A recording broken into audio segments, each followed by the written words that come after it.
한국은 지금 KF-21 한국형 전투기 사업에 열광하고 있습니다. 2001년 김대중 전 대통령의 국산 전투기 개발 선언 이후 검토 중단을 반복하며 여론도 찬반이 엇갈렸습니다. 2015년 미국이 4대 핵심 기술인 A사 레이더, 적외선 탐지 추적 장치, 전자광학 표적 추적 장비, 전자파 방해 장비 등의 이전을 거부하면서 국내 여론도 들썩였는데요. 국회에서는 재정 낭비를 들먹이며 공격했고, 문재인 전 대통령은 사업 전면 재검토를 요구했습니다. 당시 대통령인 박근혜는 매우 중요한 사업이니 차질 없이 완수하도록 하라고 명확하게 지침을 내리고 사업을 강행했는데요. 그제야 겨우 사업 예산 670억 원을 확보하게 되었고, 한국형 항공기 개발 사업단을 신설했습니다. 따라서 실질적인 KF-X 계획의 시작을 박근혜 정부로 보는 것이 타당하다는 주장이 있습니다. 문재인 전 대통령이 2015년 사업 전면 재검토를 요구했지만 순조롭게 개발이 진행되자 적극적인 지지자가 된 것처럼 반대 여론도 싫은 게 아니라 실패를 우려한 것입니다.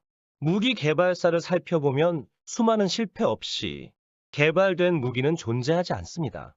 한국이 최근 개발하는 무기들을 보면 놀랍지만 예전부터 모자란 기술력으로 외국을 놀라게 하면서 개발한 한국 무기들은 의외로 많습니다. 백곰 미사일, K2 전차, K200 병력 수송 장갑차, 울산함, 마라도함, 대구함 등 모두 외국에서 힘들다고 말한 무기들입니다. 백곰 미사일로 한미 미사일 협정이 생겼고요. K2 전차는 파워팩 논란이 아직 지속 중이고요. K200 장갑차는 개발 당시 2판 4판 엔진이라는 소리를 들었고요. 울산함은 외국 기술자가 시승을 거부했고요. 마라도함은 레이더 문제를 해결했냐는 의문 속에 건조되었고요. 대구함은 인천함처럼 뭔가 모자란 함이 다시 건조되는 게 아니냐는 우려 속에 개발됐습니다. 지금은 명품이라는 소리를 듣는 세계가 인정하는 한국산 무기들입니다.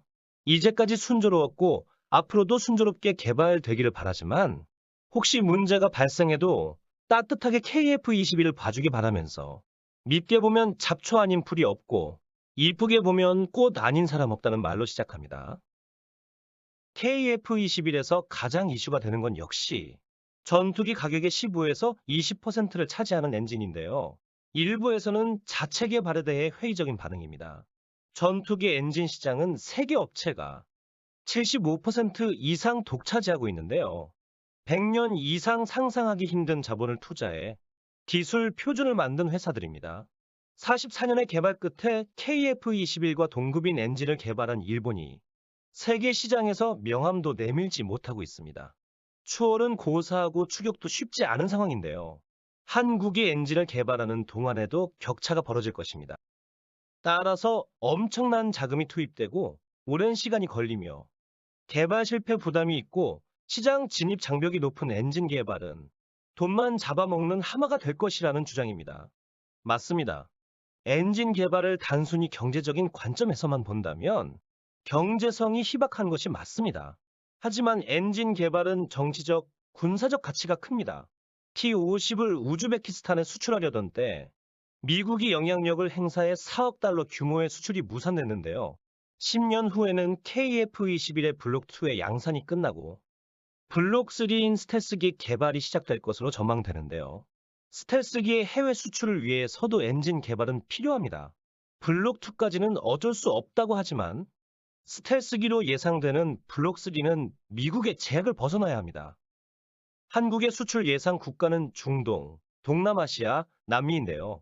그 중에서 시장이 가장 큰 중동은 미국이 F-35 수출을 거부하고 있는 만큼 한국의 수출에 제동을 걸 가능성이 있습니다.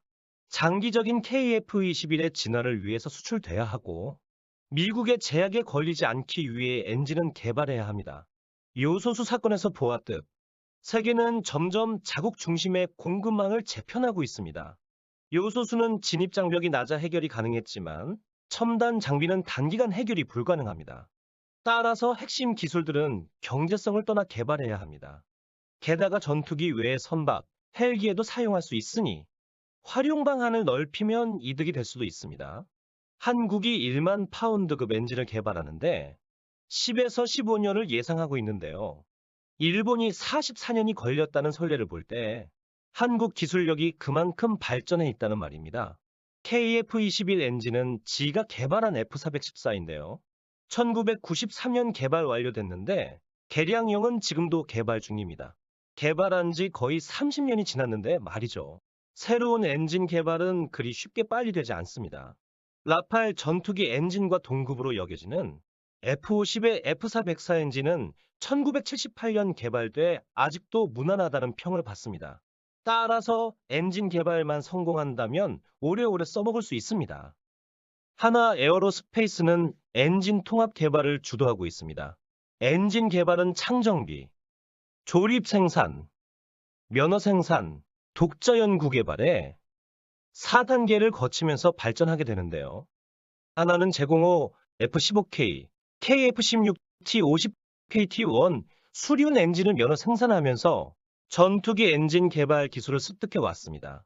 하나 측에서는 면허 생산을 통해 엔진 제작 기간과 비용을 단축하고 이후 부품 일부를 국산화해 장착할 계획이라고 밝혔는데요.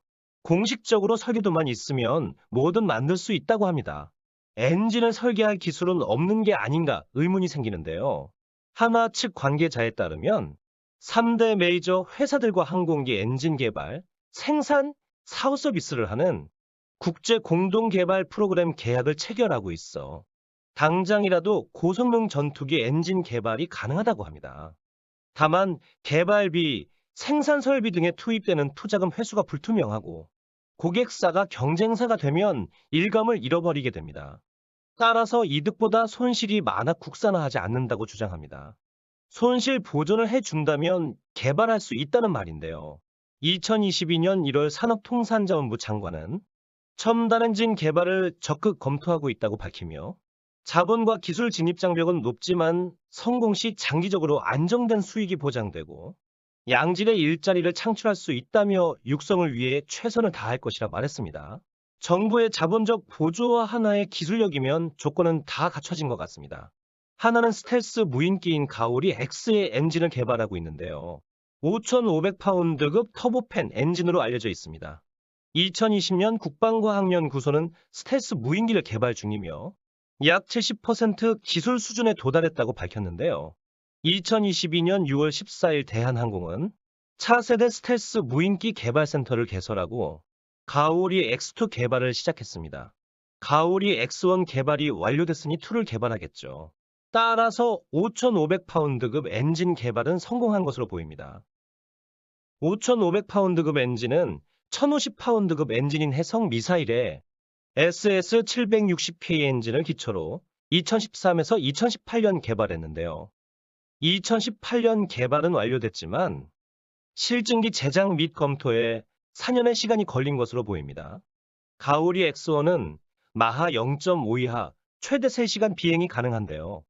가오리 X2는 마하 0.8, 10시간 채공 가능하게 개발할 것으로 알려졌습니다. 엔진은 5,500에서 10,000파운드급이라고 보도됐는데요. 이미 5,500파운드급의 개발을 성공한 것으로 예상돼 8,000에서 10,000파운드급 엔진일 가능성이 높습니다.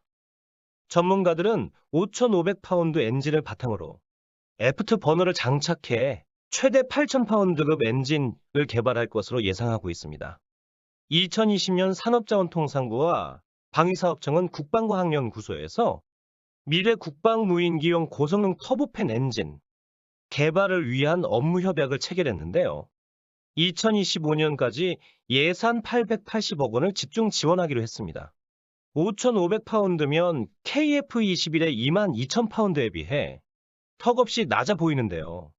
아직도 운용 중인 제공호의 드라이 추력이 3,500이고 애프터 버너 사용 시 5,000임을 감안하면 드라이 추력 5,500파운드인 엔진도 상당한 수준의 엔진임을 알 수 있습니다.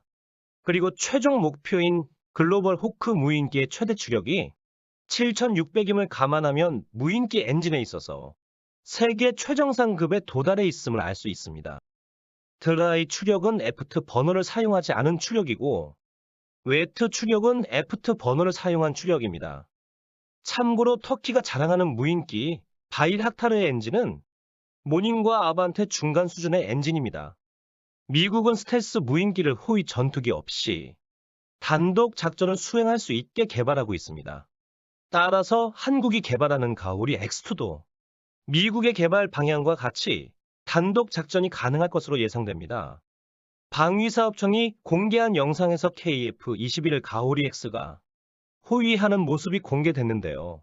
가오리 X2가 개발되더라도 속도가 KF-21에 반도되지 않기 때문에 호위 전투기는 비슷한 속도의 무인기를 따로 개발할 것으로 전망됩니다. KF-21 엔진은 F414로 1993년 개발 완료돼 전 세계 1,500대 이상 생산 판매된 베스트셀러입니다. 같은 엔진을 장착한 슈퍼호넷은 최대의 육중량 30톤으로 KF-21의 25.6톤에 비해 20% 정도 더 탑재할 수 있는데요.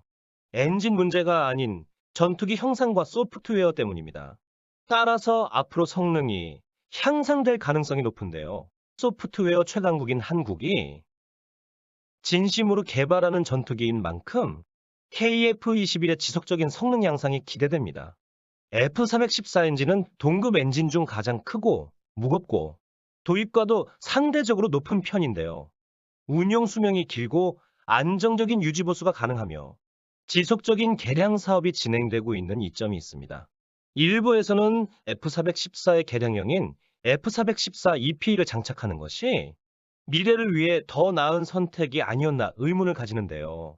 F414 EP는 아직 개발이 완료된 엔진이 아니고 실제 도입한 전투기가 없습니다. 따라서 도입 시 개발비를 부담해야 하기 때문에 한국 도입 가능성은 거의 없습니다.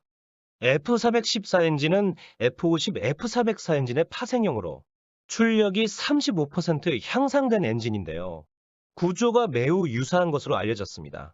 따라서 F404용 쉬운 전실과 정비시설을 약간만 개수하면 F414 엔진의 정비가 가능합니다.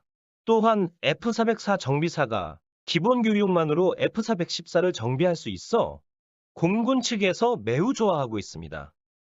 전투기의 최대 추력은 애프터 버너를 가동한 상태의 추력이고요. 애프터 버너를 가동하지 않은 상태의 최대 추력은 밀리터리 MIL 드라이 파워라고 합니다. 애프터 버너 가동 시 기체에 따라 1.5에서 2배의 추력을 내는데요. 왜 애프터 버너를 항상 가동하지 않느냐는 의문이 생깁니다. 100% 출력 상태에서 애프터 버너를 가동하면 2에서 5배 연료가 소모되어 작전 수행이 어렵고요. 엔진 수명을 깎아먹습니다. 따라서 이륙, 전투기동, 회피기동, 전투이탈들의 상황에서 애프터 버너를 가동합니다. 전투기를 보면 엔진 뒤 화염이 레이저처럼 나올 때가 있는데요. 이때가 애프터 버너를 가동한 때입니다. 전투기 엔진은 상당히 긴 형상을 가지고 있는데요.